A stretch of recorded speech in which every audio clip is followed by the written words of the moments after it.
This week's Bonkers Economics news stories are all about electricity, with top electricity bosses telling House of Commons committee that even if wholesale prices were to halve, electricity prices will still rise by 20% in the next 5 years.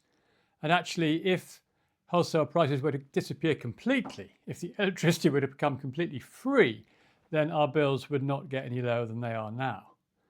Now that tells us something weird about the electricity distribution system, and that's actually why we can look at this image here about water, because the water and electricity distribution systems work in much the same way.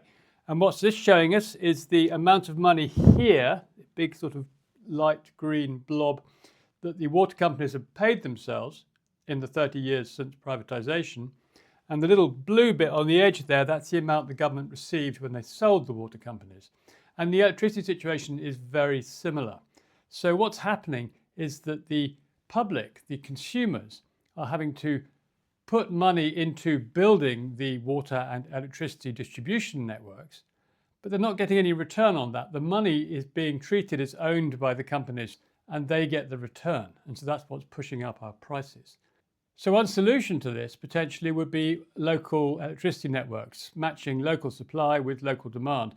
And an effort to do that in London has been featured in a recent documentary film called Power Station, where they tried to turn a street into a local power station by installing solar panels all the way along. And what that flags up in particular is the basic inequality in the system, because of course the situation for renters and homeowners and those who can afford to buy solar panels and those who can't is very different. So that sort of flags up that the benefits of all these sorts of systems flow to people who've already got money. So that's something fundamental about inequality. And of course that takes us to this image that we've seen before here, which is something we come back to time and again, because what it shows is the healthy life expectancy of people in the richer parts of the country and those in the poorer parts of the country. And it's 20%, it's 20 years difference, 20 years difference between the two. So that's pretty fundamental, and that's why these electricity inequalities are relevant.